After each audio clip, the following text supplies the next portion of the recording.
जहाँ जाकर सिर्फ डर नहीं लगता, जहाँ हंटर्स रात को रुकते नहीं, जानवर उस जमीन से दूर रहते हैं और जो लोग गए उनमें से कुछ वापस नहीं आए, जहाँ टेम्परेचर -50 डिग्री तक गिर जाता है। चारों तरफ सिर्फ फॉरेस्ट, बर्फ और साइलेंस।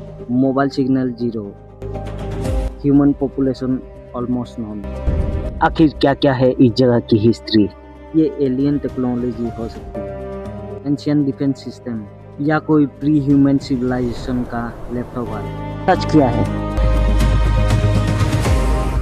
दुनिया में कुछ ऐसी जगह होती है जहाँ जाकर सिर्फ डर नहीं लगता, बल्कि बॉडी खुद सिग्नल देने लगती है कि यहाँ से निकल जा।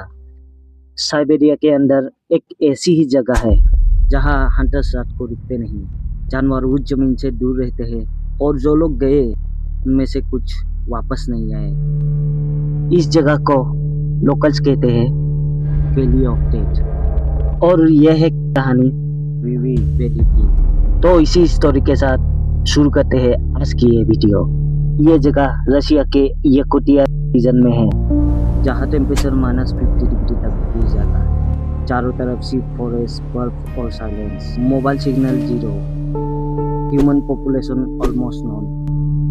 पर फिर भी सदियों से लोकल याकुत ट्राइब्स इस जगह के बारे में एक ही बात कहते आए हैं, यहाँ कुछ पड़ा हुआ है। आखिर क्या क्या है इस जगह की हिस्ट्री? लोकल हंटर्स के अकॉर्डिंग इस वैली के अंदर कुछ जगह पर जमीन के नीचे से निकले हुए जायंट मेटल डोम्स मिले हैं, बड़े बड़े गोल्ड स्ट्रक्चर्स, जैसे कोई आधा दबा हुआ स्पेसशिप हो। उनका कहना है कि मेटल्स कभी रस नहीं होता, बर्फ के बीच भी वार्म फील होता है और उनके अंदर रहना गलती होती है। पर क्यों? क्योंकि जो लोग रात को वहां रुके उन्हें अगले दिन उल्टी, वीकनेस, स्किन बर्न्स और बालों के गिरने जैसे सिम्टम्स हुए। जो लोग वैली के डीप एरियाज में गए उन्होंने एक पैटर्न डिस्कवर किया।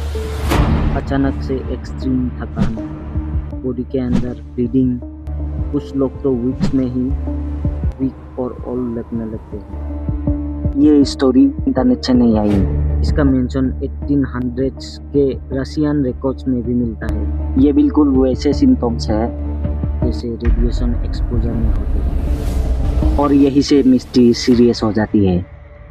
सोवियत यूनियन के टाइम पर इस जगह को इन्वेस्टिगेट करने के लिए मल्टीपल साइंटिफिक एक्सपेडिशन भेजे गए, पर ऑलमोस्ट सब क्वाइटली बैन कर दिए गए। ऑफिशियल एक्सप्लेनेशन भी दिए गए, underground gas, meteor fragments, magnetic disturbance, mineral radiation.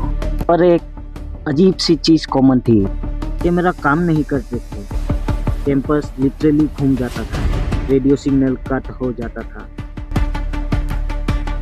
ये एक एनवायरमेंटल इंटरफेरेंस है। अब यहाँ से कुछ लोग बोलते हैं ये एलियन टेक्नोलॉजी हो सकती है, एंशिएंट डिफेंस सिस्टम, या कोई प्री ह्यूमन सिविलाइजेशन का लेफ्ट ओवर। याकुत लेजेंड्स में भी लिखा है ये स्ट्रक्चर्स कभी कभी एक्टिव हो जाते हैं और डिस्ट्रक्टिव एनर्जी रिलीज करते हैं। सच क्या है? एलियन का सॉलिड प्रूफ नहीं है, पर ये फैक्ट है कि एलियंस यहाँ मरते मिले हैं, प्लेन्स एबनॉर्मल तरीके से ग्रो होते हैं और ज़मीन के कुछ पॉकेट्स रेडियो एक्टिव हैं। क्लियर बोलते हैं, इस बात का कोई प्रूफ नहीं है कि यहाँ यूएफओ लैंड हुआ था, पर यह भी इक्वली क्लियर है कि ये जगह सेफ नहीं है। चाहे वजह जियोलॉजी हो, रेडिएशन हो, या कोई non natural phenomenon, danger real है। आज की सिचुएशन की बात करें तो आज वैली ऑफ डेथ पर कोई बोर्ड नहीं लगता, एंट्री बंद, फिर भी लोग नहीं जाते, क्योंकि साइबेरिया में एक सिंपल रूल है, अगर जगह बार बार लोगों को नुकसान पहुंचाए तो उसे चैलेंज नहीं करते, उसे छोड़ देते हैं। हो सकता है ये जगह एंशिएंट टेक्नोलॉजी छुपा के बैठी हो सकता है ये सिर्फ नेचर के सबसे डेंजरस एक्सपेरिमेंट हो, या फिर कुछ जगह सिर्फ ऑब्जर्व करने के लिए ही होती है, एंटर करने के लिए नहीं। हर चीज़ डिस्कवर करना जरूरी नहीं होता।